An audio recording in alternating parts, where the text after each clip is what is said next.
sampai 20. Markus pasal 5 ayat 1 sampai 20. Kita akan baca dalam bentuk responsoria. Saya baca ayat ganjil, kita ayat genap. Markus 5 ayat 1 sampai 20. Lalu sampailah mereka di seberang danau di daerah orang Gerasa.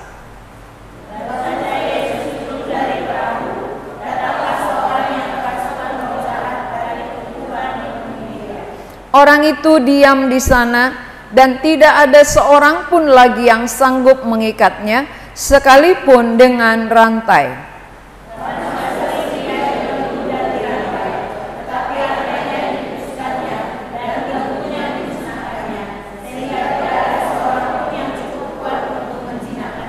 Siang malam ia berkeliaran di pekuburan dan di bukit-bukit sambil berteriak-teriak dan memukuli dirinya dengan batu.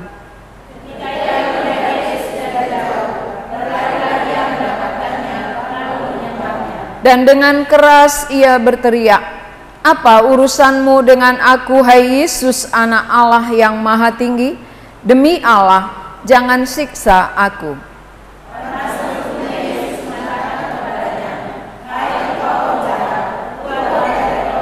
Kemudian ia bertanya kepada orang itu, "Siapa namamu?" Jawabnya, "Namaku Legion, karena kami banyak."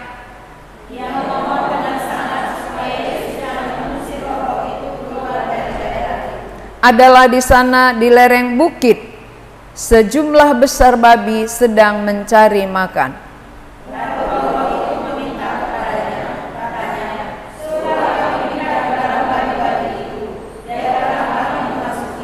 Yesus mengabulkan permintaan mereka, lalu keluarlah roh-roh jahat itu dan memasuki babi-babi itu. Kawanan babi yang kira-kira 2.000 jumlahnya itu terjun dari tepi jurang ke dalam danau dan mati lemas di dalamnya.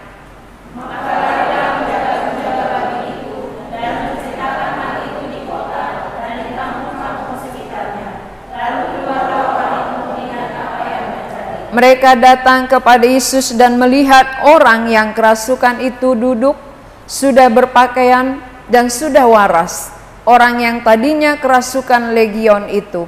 Maka takutlah mereka. Orang-orang yang telah melihat sendiri hal itu menceritakan kepada mereka tentang apa yang telah terjadi atas orang yang kerasukan setan itu dan tentang babi-babi itu. Lalu mereka mendesak Yesus supaya ia meninggalkan daerah mereka.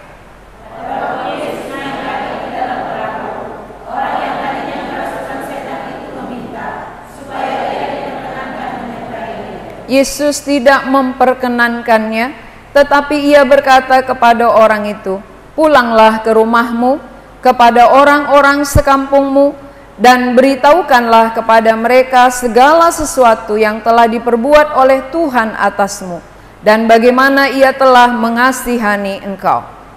Orang itu pun pergilah dan mereka memberitakan di daerah Dekapolis segala apa yang telah diperbuat Yesus atas dirinya, dan mereka semua menjadi heran.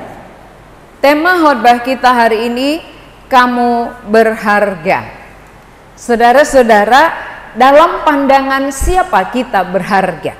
Seringkali manusia mencari penghargaan dari sesama.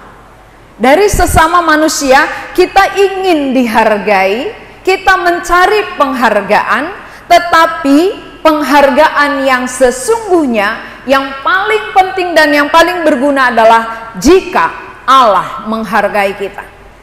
Itu lebih. Ya, penghargaan yang dari Allah kepada kita itu melebihi daripada penghargaan dari manusia.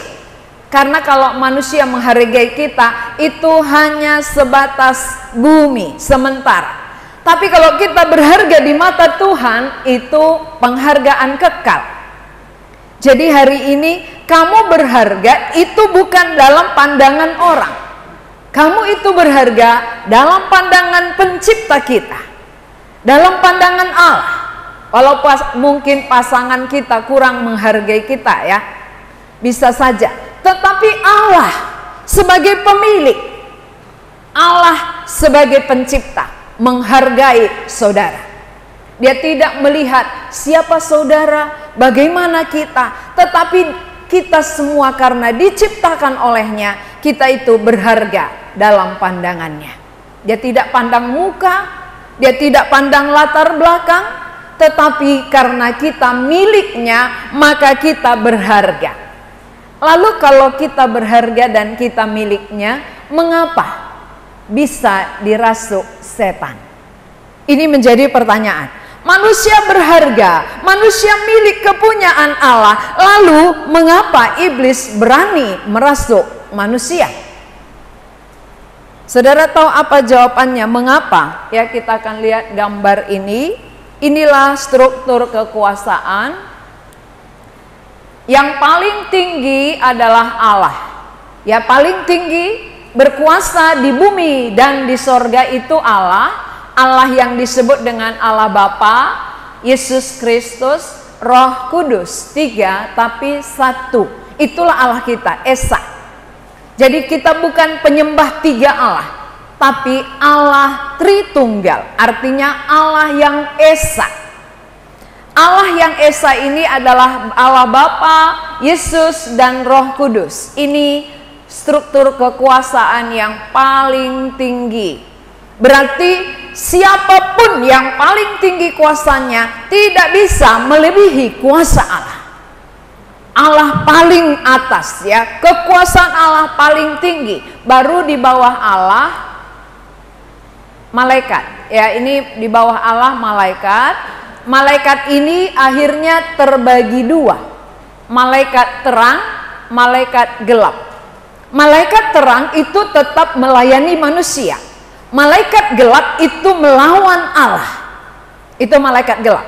Malaikat yang tadinya melayani Allah tetapi mau sama dengan Allah, akhirnya dilemparkan ke bumi. Itulah malaikat gelap yang sering kita sebut dengan iblis atau setan.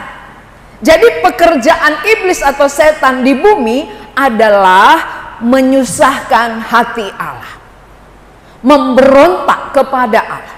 Tetapi dia tidak berani langsung melawan Allah, maka dia memakai manusia yang paling dihargai oleh Allah.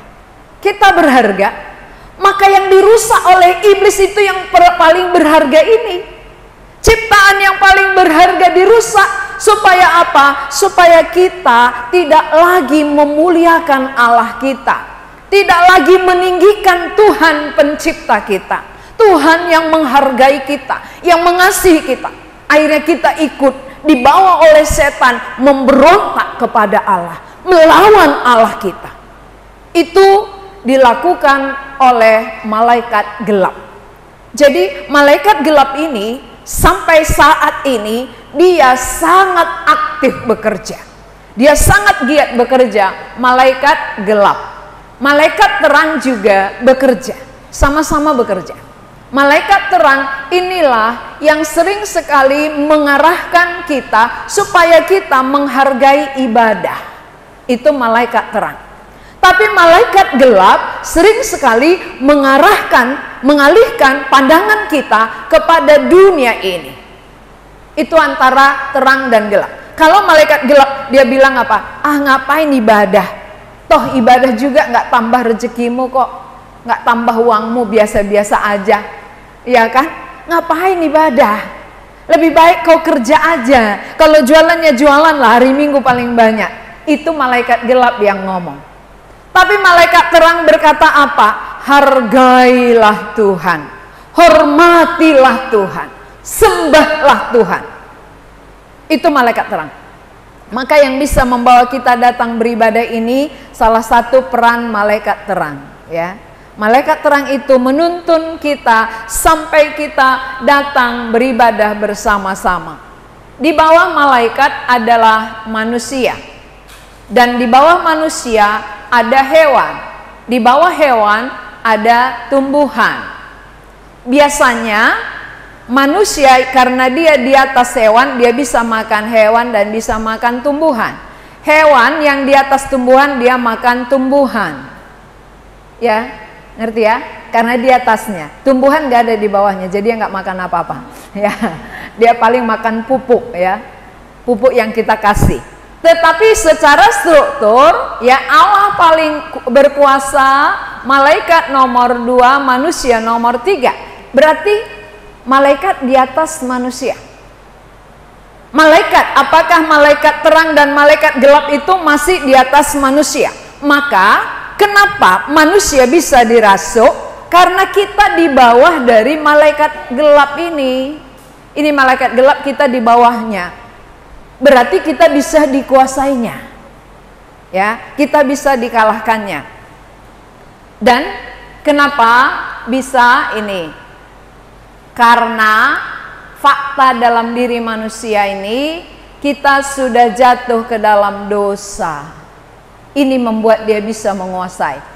Manusia sudah jatuh ke dalam dosa, membuat hubungan antara Allah yang kudus terpisah dengan kita yang berdosa. Dari awal kita punya hubungan yang baik dengan Allah, tapi dosa itu memisah. Kenapa? Kenapa dosa memisah? Karena Allah kudus. Allah kudus, Allah suci, gak bisa bersatu dengan manusia berdosa. Ini menjadi pemisah. Dosa memisahkan antara Allah yang kudus dengan manusia yang berdosa. Maka karena sudah terpisah dengan Allah, iblis berani merasuk. Iya, ini orang gerasa tadi. Ini orang gerasa yang dirasuk. Dia berharga di mata Tuhan. Walaupun dia dirasuk, dia berharga. Tetapi mengapa setan berani? Karena dia salah satu sudah terpisah dengan Allah. Sudah terpisah dengan pemilik. Maka musuh, itulah setan, berani merasuk manusia. Jadi bukan karena Tuhan gak sayang ya. Tuhan sayang, tetap mengasihi manusia, tetapi karena hubungan manusia dengan Allah sudah jauh terpisah, maka setan berani merasuk. Inilah orang gerasa yang berteriak-teriak di pegunungan, di bukit-bukit. Ini bukit-bukit ya. Dan yang sering memukul-mukul diri dengan batu. Itu di tangannya itu ada batu. Ini batu, ini rantai. Rantainya bisa diputuskannya sendiri. Walaupun sering dia dirantai dan dibelenggu, rantai gampang dia putuskan. Oleh karena bukan dia, setan yang ada di dalamnya. Maka kalau kita biasanya luar biasa, emosi kita meledak-ledak, berarti udah ditunggangi itu. Bukan kita lagi itu. Yang gak biasanya kita lakukan, kita mampu, berarti sudah ada yang menunggangi di balik itu. Orang gerasa ini, dia ada rantai mengikat putus, ada batu. Saudara, kalau manusia terhadap dirinya biasanya sayang. Ini mengapa dia hantam dirinya? Mengapa dia pukul dengan batu? Karena setan itu menggerakkan tangannya. Hati-hati. Bisa nanti tangan kita digerakkan oleh setan sehingga kita tidak sayang dengan diri kita, sampai ada anak muda potong urat nadinya. Ini setan yang gerakkan, ingat. Ya, dia nggak seperti orang gerasa yang lari-lari, yang jerit-jerit di pekuburan, tetapi di rumah pun bisa setan bekerja. Ketika dia merasa dirinya nggak berharga, dia ambil pisau silet, dia potong urat nadi supaya mati. Ini sama dengan setan menguasai. Jadi bukan berarti kalau dikuasai setan semuanya jerit-jerit, semuanya mukul-mukul diri, bukan ya. Cara setan menguasai itu bermacam-macam. Ada yang gantung diri, ada yang minum baygon, ada yang potong urat nadi, ada yang apa ya? Ada yang dibawa ke pekuburan. Jadi siapa yang bekerja di balik itu, oknumnya sama. Setan yang sama. Pekerjaannya sama. Walaupun caranya beda, tapi hasil yang mau dia capai sama. Contoh, anak muda banyak sekali hilang oleh karena narkotika. Orang yang sudah masuk narkotika, narkoba, akhirnya pikirannya nggak beres lagi.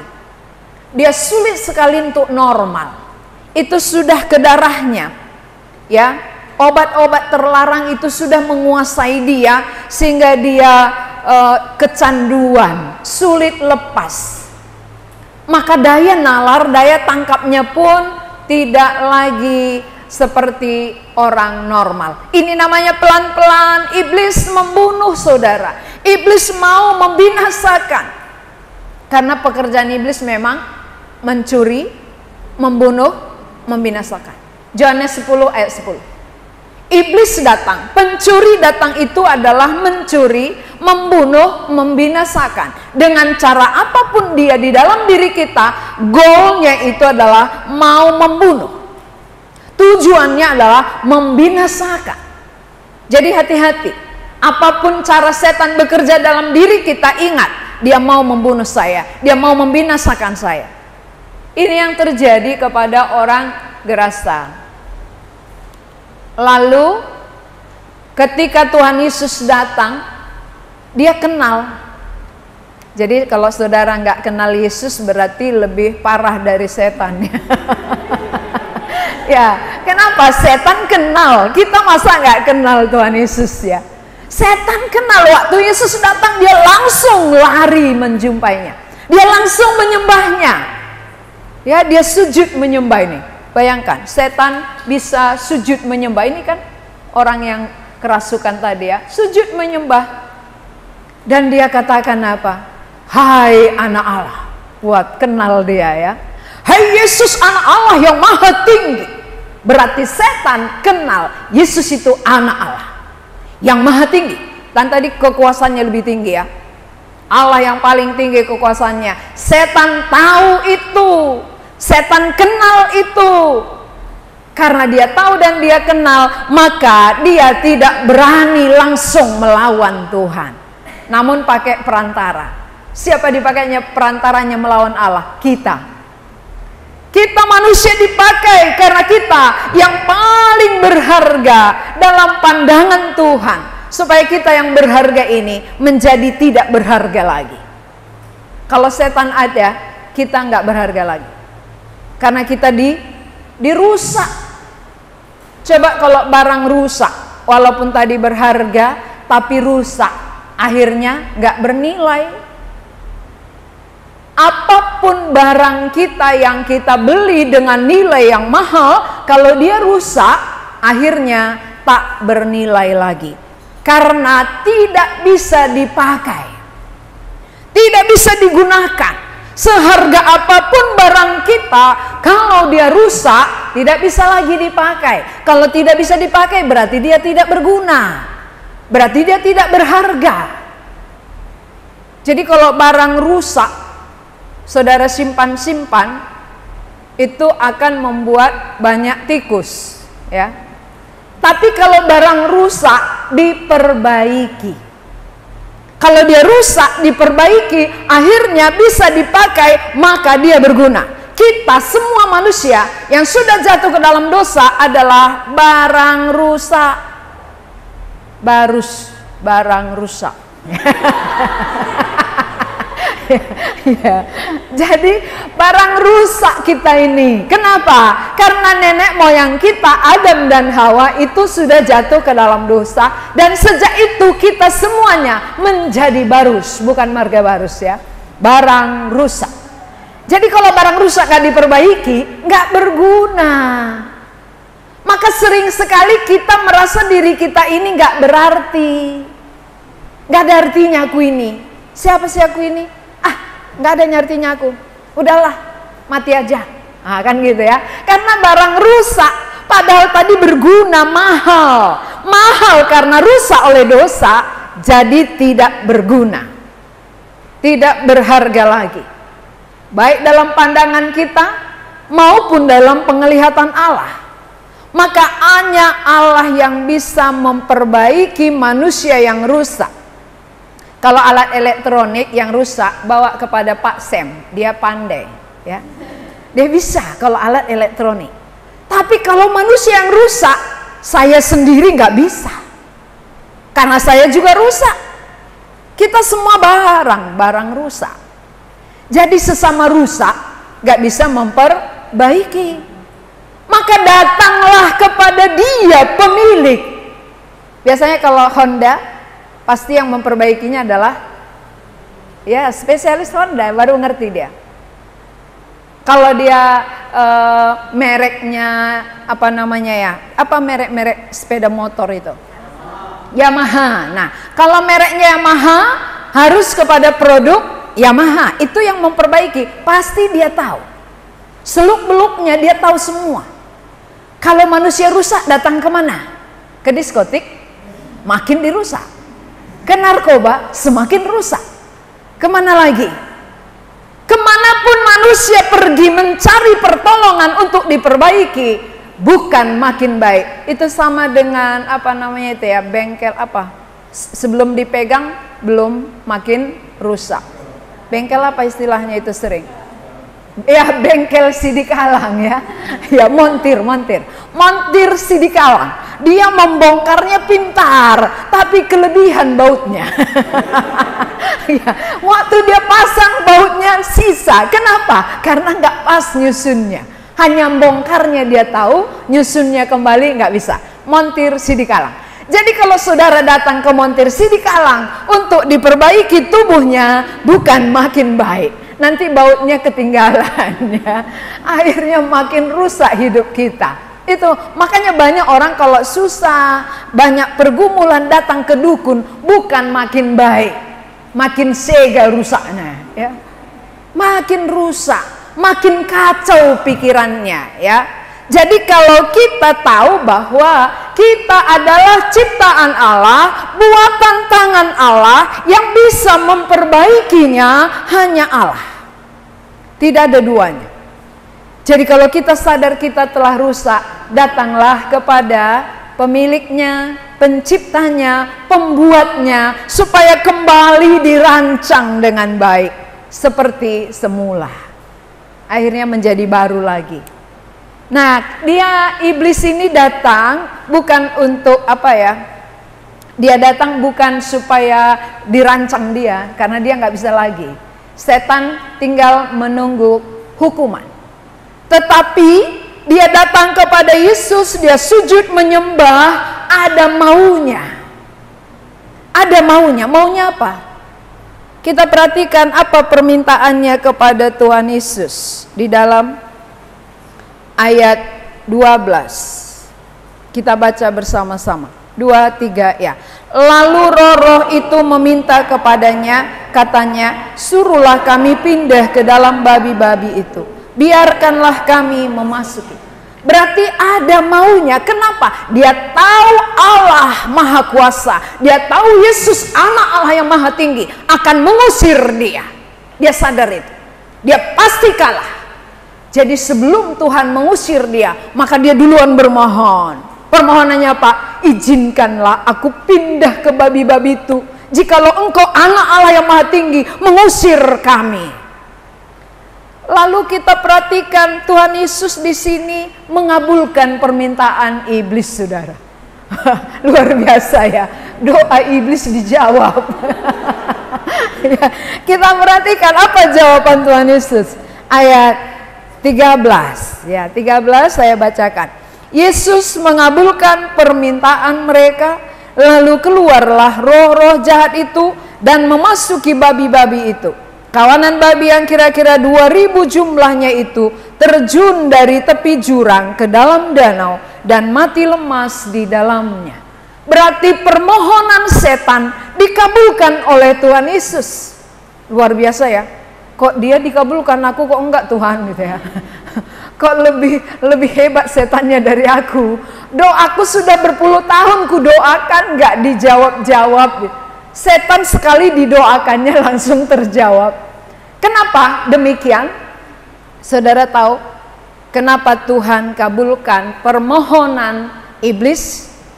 Karena dalam pandangannya satu manusia ini jauh lebih berharga daripada babi yang 2000 ekor itu.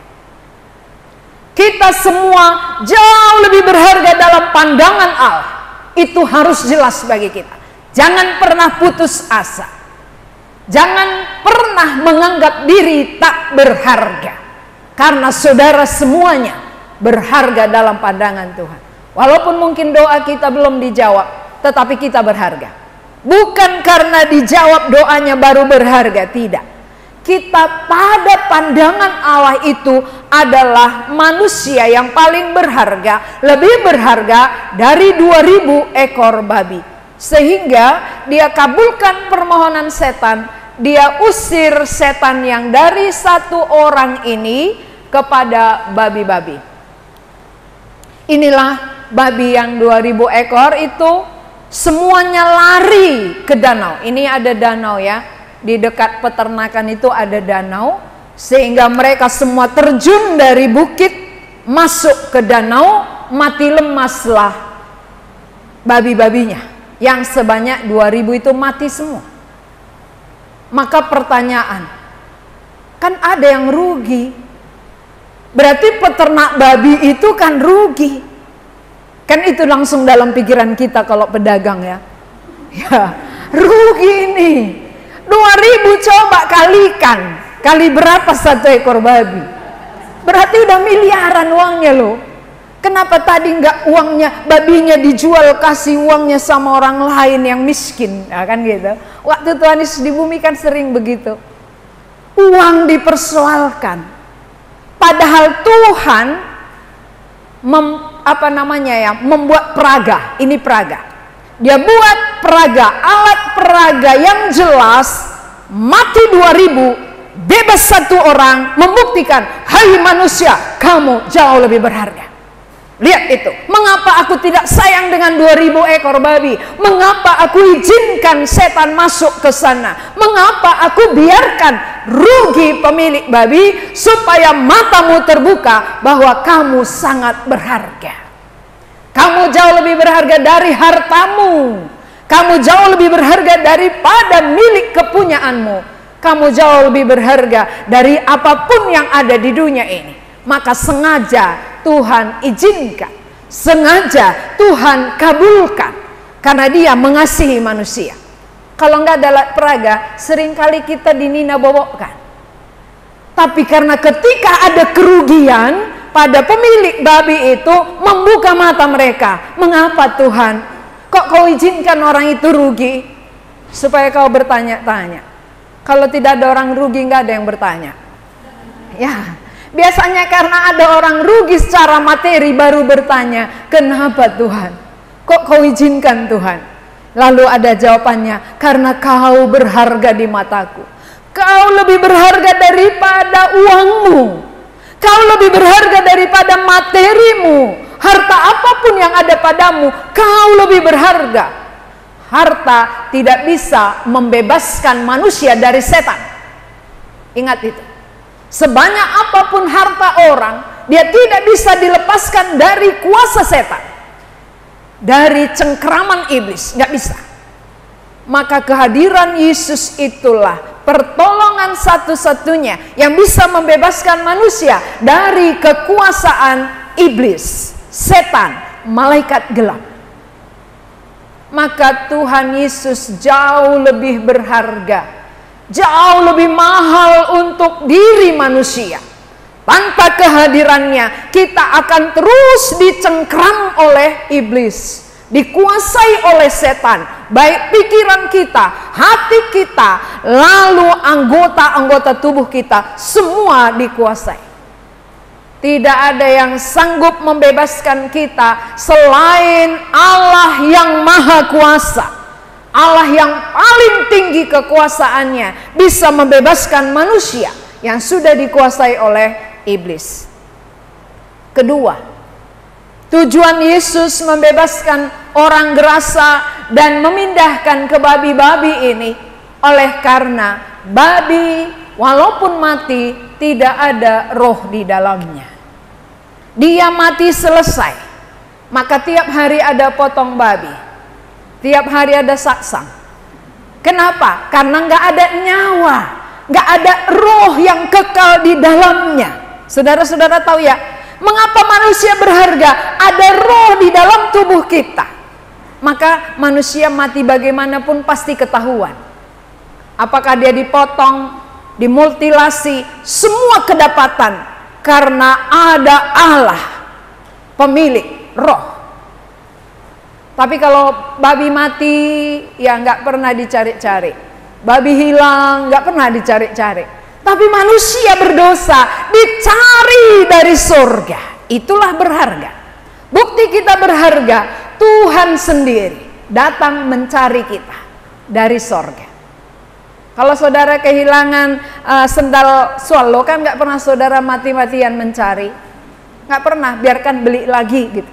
Tapi kalau kita hilang, karena kita berharga ada roh, maka Allah terjun dari surga mencari kita dan menyelamatkan kita. Saudara berharga, saya berharga. Katakan pada sebelahnya, kita berharga. Jadi nggak ada yang putus asa. Menghadapi situasi apapun, kalau kita sadar kita lebih berharga dari materi, nggak ada stres, nggak ada putus asa. Aku lebih berharga dari materiku kok. Walaupun sulit, kenapa rupanya aku tetap berharga? Bukan karena banyak materi kita baru kita berharga. Dari mana kita dinilai Allah? Bukan dari uang kita, bukan dari jabatan kita, bukan dari pekerjaan kita, tetapi dari roh yang ada di dalam diri kita. Itu membuat kita berharga.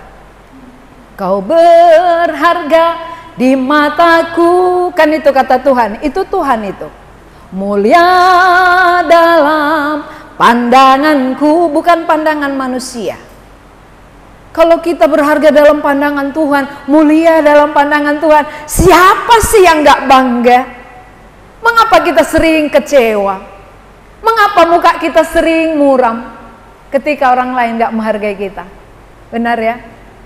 Tapi hari ini ingat, ada Allah pencipta menghargai aku, tidak melihat apa kedudukanku, tidak melihat berapa uangku, tetapi melihat apa yang ada dalamku. Yang ada dalamku adalah roh yang kekal. Itulah tujuannya datang, supaya menyelamatkan roh yang kekal itu, agar kita bisa hidup kekal bersama Dia di sorga. Itu jauh lebih berharga dari materi, dari kekayaan, dari harta, dari seluruh bumi. Maka bagi orang percaya, apapun terjadi, dia tetap berharga. Ya, bukan situasi membuat kita hilang harganya. Kalau jualan ya bisa ya. Kalau jualan itu kan, kalau dia barangnya nggak ada, dia bisa naik harganya. Kalau barangnya banyak, turun harganya. Tapi manusia, walaupun semakin banyak bumi, kita tetap berharga. Walaupun semua mati, kita tetap berharga. Ya, mana tahu sekali kena tsunami mati semua ya. Bisa, tapi kita tetap berharga. Bukan situasi membuat kita berharga, tetapi sejak kita ada roh yang berharga di dalam diri kita. Jadi babi nggak ada rohnya ya. Jadi mati pun babi nggak usah tangisi ya. Nggak usah tangisi mati babi, mati anjing, mati apa kucing dan sebagainya. Nggak usah tangisi karena nggak ada rohnya. Dia nggak ke surga, nggak ke neraka ya. Kita yang perlu ditangisi. Kalau saya mati hari ini, kemana kah saya? Itu perlu.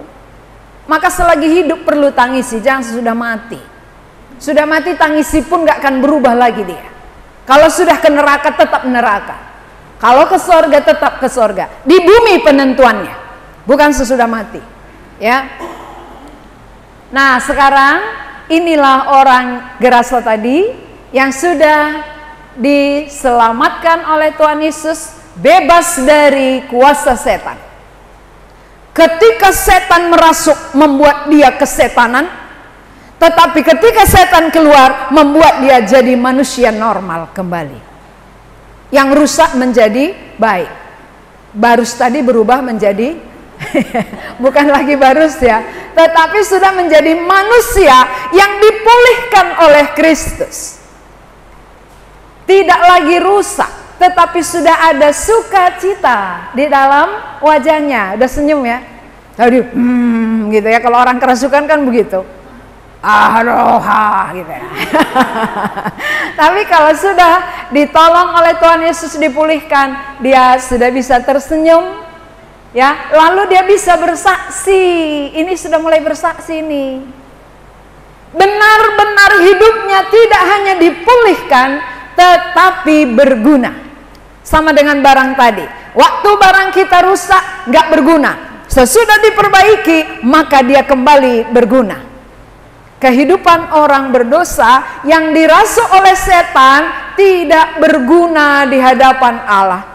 Tetapi ketika setan keluar, kehidupan kita dipulihkan, kita berguna. Kita bisa dipakai untuk melayani Tuhan. Nah, sekarang hidupnya sudah melayani ya. Sudah dipakai bersaksi. Waktu dia mau ikut dengan Tuhan Yesus kan katakan, tidak usah. Kamu gak usah ikut aku, tapi pulanglah ke kampungmu. Saksikanlah apa yang telah kamu alami. Jadi orang yang sudah mengalami perbuatan Tuhan bisa menyaksikan perbuatan Tuhan. Itulah pekerjaan yang berguna. Itu pekerjaan yang berharga. Jadi kalau kita sudah diampuni Tuhan, dilepaskan dari kuasa setan, hidup kita bisa berguna ketika kita dipakai oleh Tuhan kembali. Tadi kalau dirasuk nggak mungkin dipakai Tuhan. Mana mungkin sama setannya dia melayani ya. Tapi ketika setan keluar, kehidupan kita dipulihkan Tuhan, kita bisa melayani Tuhan.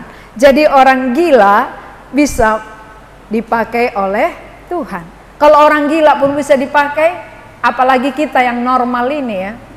Ya. Kenapa kita tidak dipakai? Karena mungkin setannya masih kita izinkan dia berkeliaran. Kita izinkan dia bekerja, membuat kita dirusak olehnya.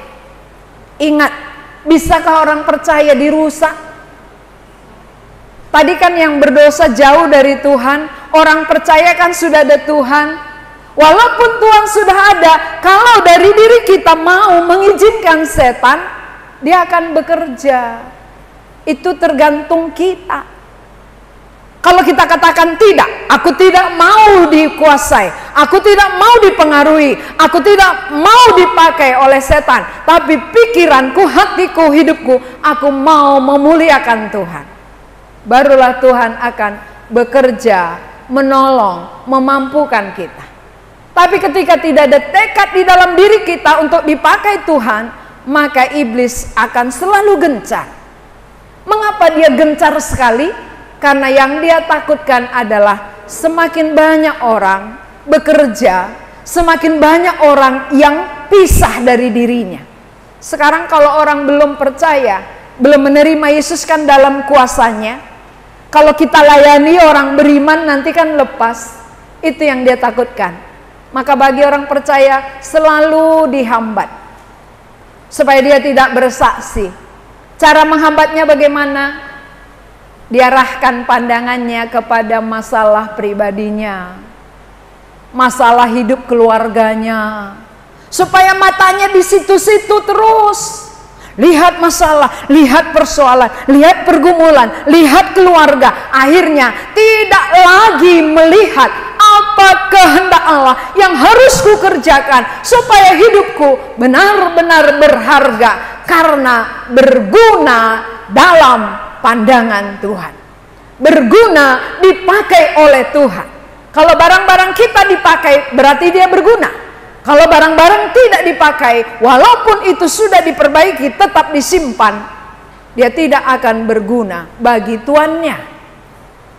Tapi barang yang sudah diperbaiki harus dipakai supaya berguna bagi Tuhan.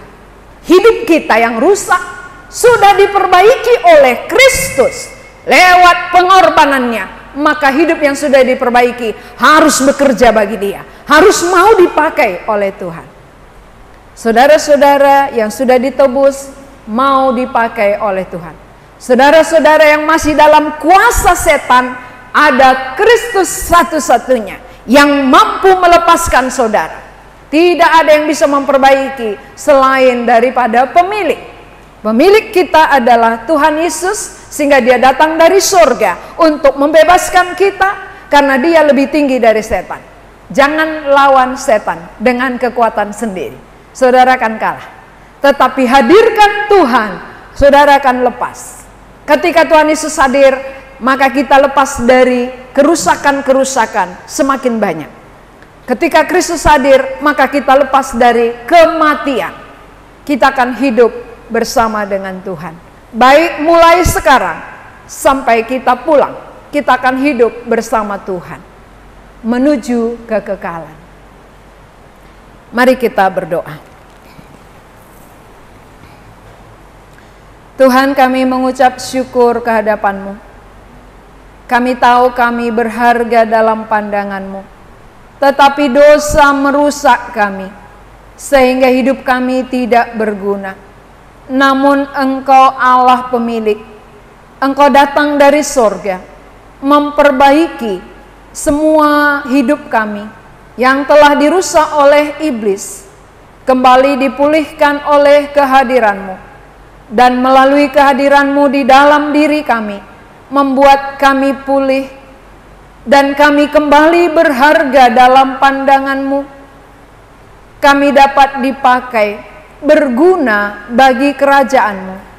Pakailah kami Tuhan, supaya kehidupan kami yang sudah diperbaiki Tuhan, tidak menjadi sia-sia, tidak disimpan, tetapi dipakai oleh Tuhan. Dan kami berdoa untuk saudara-saudara kami yang masih dikuasai oleh iblis. Engkau Allah datang dari sorga. Engkau mengasihi kami dan mau melepaskan setiap orang yang masih dibelenggu oleh iblis. Kuasa-Mu satu-satunya yang mampu melepaskan kami. Kami berdoa ya Tuhan, supaya kemurahan-Mu turun atas saudara-saudara kami. Dalam nama Tuhan Yesus kami berdoa. Amin.